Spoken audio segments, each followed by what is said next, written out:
Self and real protection.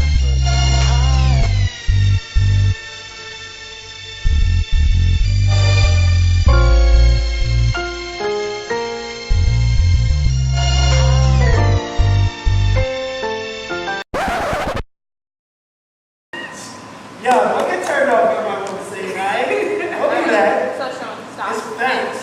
I ain't saying.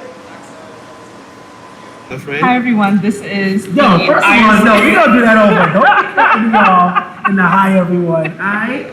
Are we good? Yeah. Hi everyone, this is the Iron Series webinar from Carfi. How are you? We are here with our interesting guest, Victor Show. Yes, introduce yourself to the people. Sorry, that was my action clap. Alright, hi everybody, my name is Victor Show. Thank you for having me here.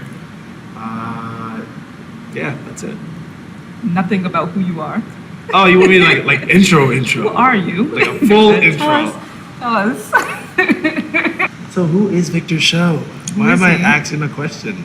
And maybe I know this has something to do with you, so tell them about like your brand, your business. Right. I'm just Because rambling again, right he now. is an entrepreneur, guys. Afro beats entrepreneur. Let's talk more about that.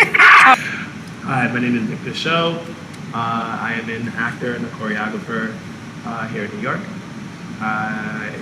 My great friend over here, Seun, brought me here. And to share my experience with you guys. Venturing from modeling, Which is where I started in the artistic industry. Then I went to dance, and when I got into dance, it really just captured me heavily, because in modeling I used to do a whole lot of like high fashion and stuff like that.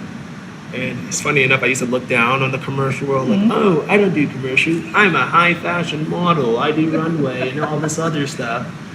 And then I started doing dance with the commercial. And my first job, honestly, my first biggest job was in an Old Navy campaign. And boy, did that change my life. When you start getting... You got money now. Oh, Jesus.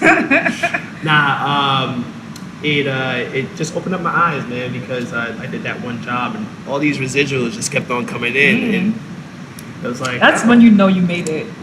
Use the word residuals.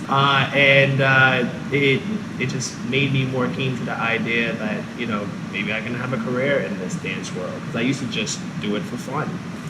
And that's the thing. Like when I was younger, I would do, all these little like dance groups and stuff like that in the Bronx. So let's back up a bit. So tell them like, what's your background? Like go way back. Like where did you grow up? What's your culture? How do you identify? All right, cool. So I grew up in the Bronx, but I was born in Nigeria. I came here when I was just turning 2. My family, I have 3 brothers, 3 sisters. My family, like, we kind of was like a little under the radar, you know what I mean? How so? What do you mean? I can't say too much. Okay, I get you. Don't come for me, Trump. Essentially, my whole upbringing was centered around education, and as Africans, I'm pretty sure you can relate to when I say God. God. And so like being in the arts was never something that actually came to mind until I got until like my last year in high school. Up until then it was all science, math, and the only extracurricular stuff I did do was basketball and music. So why was that? Did it have anything to do with you just not having the confidence in it, or someone telling you that this is not the route that you should take right now? Well, to be honest, like I just wasn't exposed to it. Like I wasn't exposed to dance. Like my only exposure to dance is what I saw on TV. Michael Jackson. At that time, as a kid, like just seeing like music videos and stuff on TV was more so about me hearing the music, because that was what I was attracted to and that's what I knew. And just seeing the flashiness of the glitz and glam of that artist who was in that music video or in that movie or whatever. And So like later on, to be honest, like I said, my first venture into the artistic world was modeling. How that happened was in my senior fashion show that they have every year when I was in high school. I just did it honestly because my boy was like, yo, it's gonna be mad girls. Didn't think anything of it, did it, and then everybody kept on saying, yo man, you look like that model, who is it, Tyrese? Tyson? I'm like, okay. I honestly used to think like modeling was something that was like kind of lame, It was just like, oh wow, I walk down the runway and I get paid for it. No, that's what I do. Yeah, that's what people do, And then essentially what happened was I did that fashion show, and I kid you not, the next day my boy hit me up. He was like, oh yeah, there's this program called Teens in Motion in the Bronx. It was like a beacon program for like after school Throwbacks. Yeah.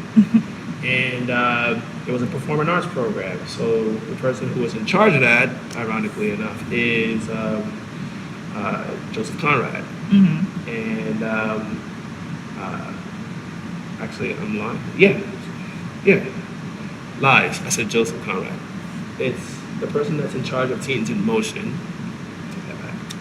Is Conrad Robinson. Okay. I said Joseph Conrad. Like, who's that? Conrad Robinson. And Conrad, he was Alicia Keys' vocal coach. Okay. And his brother owned MBK Entertainment. So they had a lot of ties in the artistic industry, like music industry. His brother Jeff Robinson at the time was Alicia Keys' manager, and basically they would they had like this dance group in this program who they would sometimes feature on the tour. So when these same dance group would do like these talent shows in the community, everybody would want to come see them. Right. So I would watch and be like, wow, that's freaking amazing. I could never do that, but hey, that's nice. And this was the program that my friend brought me to. So I came in there, I'm seeing all these dancers in one section, I'm seeing all these models in another section, I'm seeing these step dancers in another section, dancers would be like hip hop dancers, and I'm slightly overwhelmed. Have you danced prior to going there? Oh, okay. I lie. The only experience I also had with dance before this was that same senior fashion show with that same friend of mine who was like, hey, you should do this, fashion show as a model. His name was Yaakov. He was like, yo, you should do this dance with me. I want to do a dance. And he always used to talk about, his uncle who used to choreograph for Mariah Carey, and we always be like, yeah. Come to find out later, as I'm now in the dance industry, his uncle was, it was true. His uncle was Buddha Stretch. Networking starts his uncle was Buddha early. Stretch. His name is Yaakov Williams, man. And he's like, yo, we should do this dance thing. So we did like a simple like dance hall dance. My first choreography experience with like some street style of dance. And it was dope. Like it was a cool experience. We did it and like everybody loved it. Nice. In the high school, and then the next day, like I said, my friend brought me to Teens in Motion. I was like, all right, cool. I just did this dance thing, just did this modeling thing. Let me try this thing out with this program. And lo and behold, like I got into their whole modeling program, and that's where modeling for me, like that's where I caught like some strong interest in modeling. And then everything just started building. I started doing like my own shows that I would find in the city.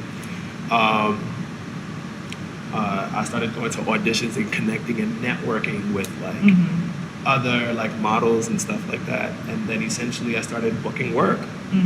So my first like artistic jobs were like through modeling and once again, like being in an African like household, I tell you, like you already know. I know very well. It's so looked down upon to do anything in the artistic world.